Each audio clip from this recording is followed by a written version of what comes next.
documentation, but there are lesson studies that I think even within the church that are handed out that disagree with this position that I'm going to be giving now. But the position that I'm giving now can be found in the book of Uriah Smith's Daniel Revelation, so I'm in agreement with him on his understanding here. But a lot of people, even within Adventism, do not agree of the next few verses from 23 to 29. So I hope you can appreciate that.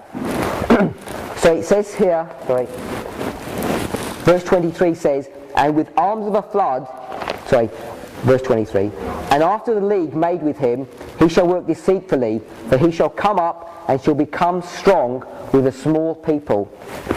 So the clue that really helps us here is when it says league.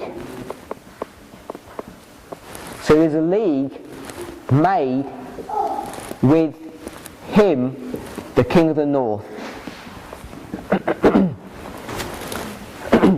Now this league is actually referred to on the 1843 chart, so it's actually a historical date that's been given there, a prophetic date and a historical one, and this date is 161 BC. And this is the league, it's a famous league between the Jews and the Romans. This is the league between the Jews and the Romans. And if you're familiar with the apocryphal books and history, are you familiar with the Maccabees? Yeah, you may or may not have heard of the Maccabees. So this history here is the history of the Maccabees, and it was the Maccabee dynasty or brothers that went to Rome and made a league with them. Now the reason that they make the league with Rome in 161 BC is because Syria, or this Grecian Empire, that King of the North in that time frame, so not the King of the North, but a league made with him.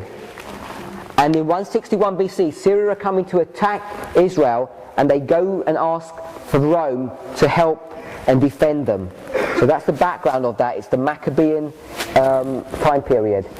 And the king who's reigning in this time period in Syria is the 8th king. And the reason why I'm giving you this, because he's a famous character. It's Antiochus the 4th, or Epiphanes. So has everybody heard of Antiochus Epiphanes? Yeah, he's the one that everybody talks about. He's actually in, he's not discussed in the verse, but his time setting is really in verse 23.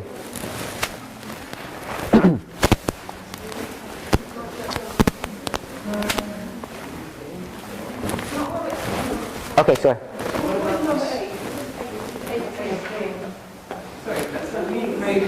The league made with him. So the Jews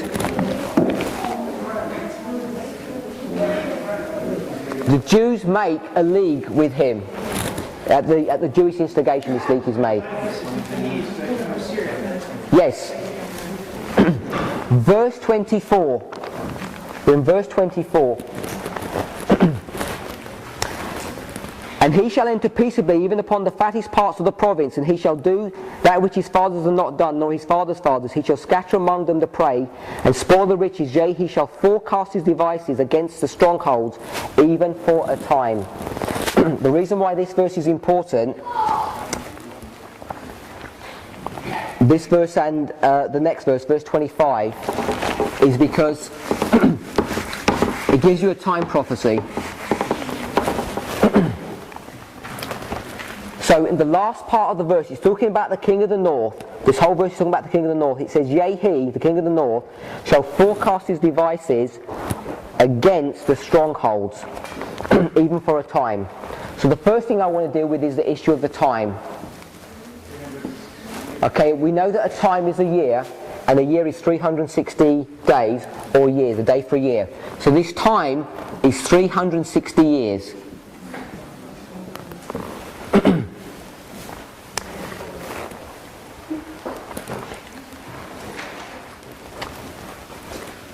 The start date for this 360 years, we're going to pick up in the next verse. Okay, we're going to pick it up in the next verse, but I'll give you the date now.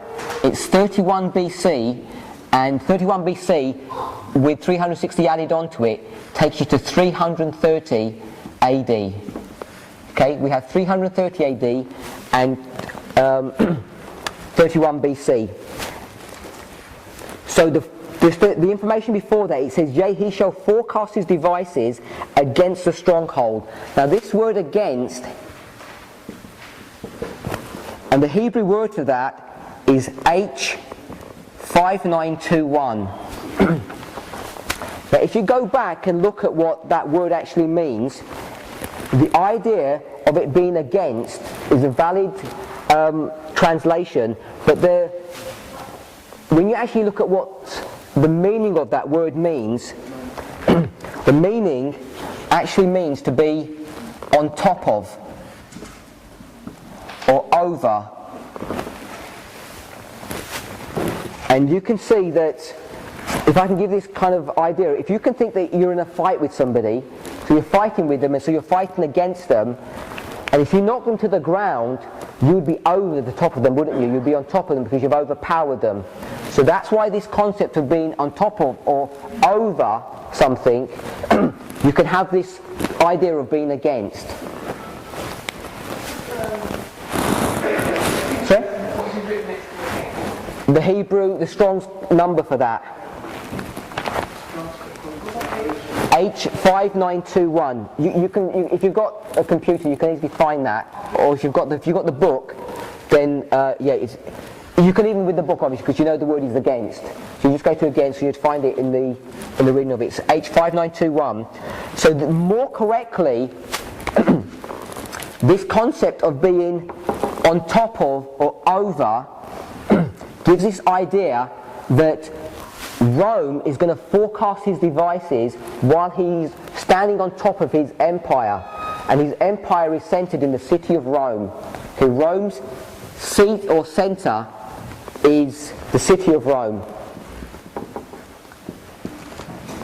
So instead of using this idea of against, a more literal translation would be from the city of Rome.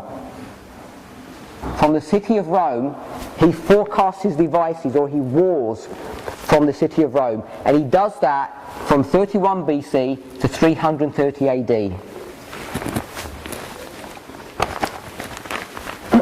I'll give you the date for this event here, sorry, the event for this date. This is when Constantine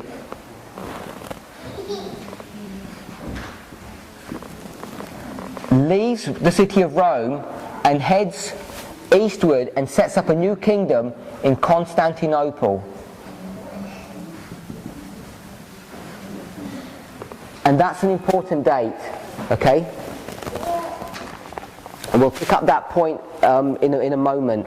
So 331 is an important date because when Constantine leaves Rome and makes his residence in Constantinople. So in verse 25, that was verse 24, verse 25 gives us a start date of AD of 31 BC. And it's dealing with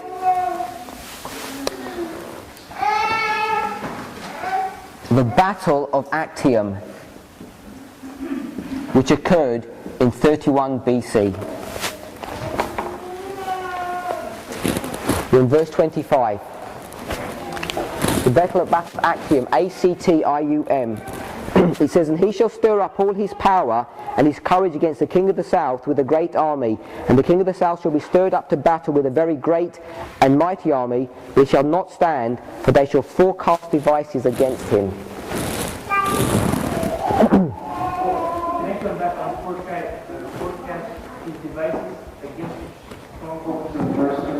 Yeah. So you were explaining that it was saying he rose from the city of Rome. Strongholds are representing Rome? Yes. Yeah. Rome was the stronghold for the Roman Empire. So it means he was on top of the stronghold. Yes. That's where he's standing. His power base is where he stands. Verse 25 is dealing with the warfare between Rome and Egypt. So this is a war between Rome and Egypt.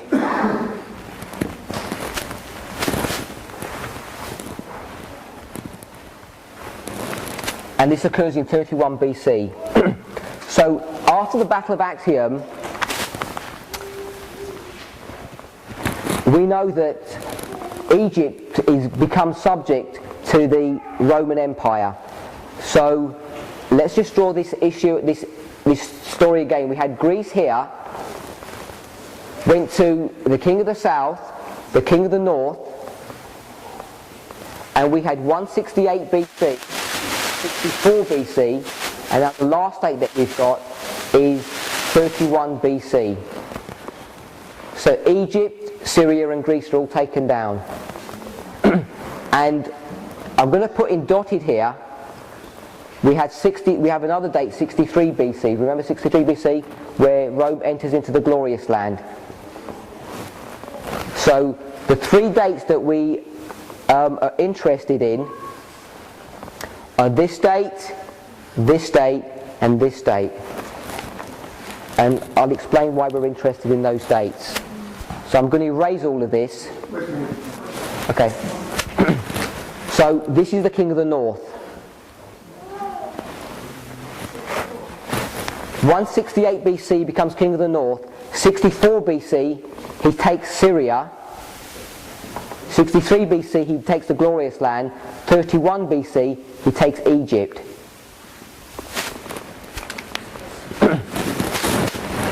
'63 and 31, yeah. Did I say if I said something else? If you turn to Daniel chapter 8 verse 9,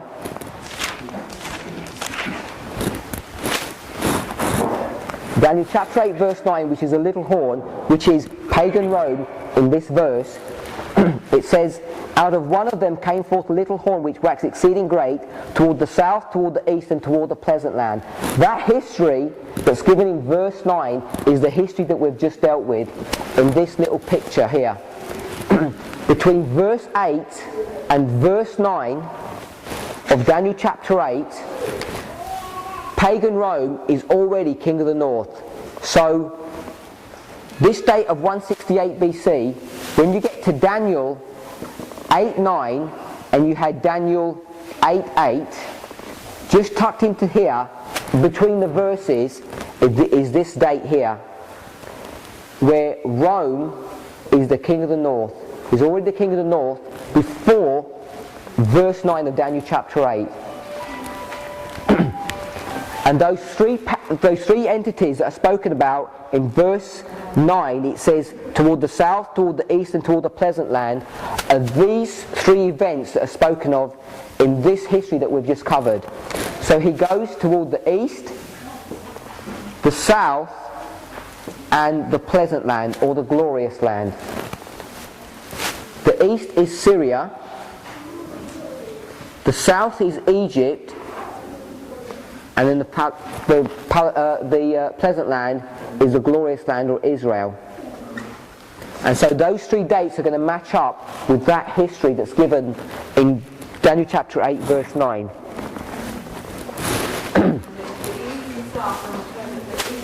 The east is Syria. Yeah, because it's east of where Rome is. Where he's going to come from his power base, Syria is actually east of that. That's why it identifies the east in this one. South is obvious.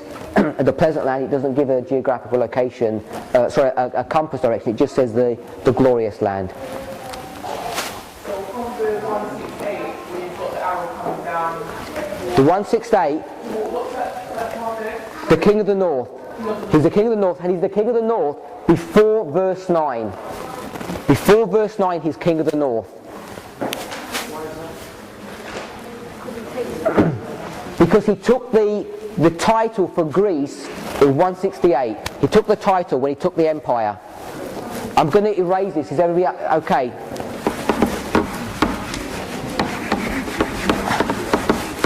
The reason why it's important to understand this is because you see that in Daniel chapter 8 he takes down these three territories, and it's connected with the history that's given in Daniel 11. So you can see that these prophecies, these are identical, and it helps to establish who the little horn is in verse 9, and it gives you the structural integrity to go through verse 9, 10, 11 and 12.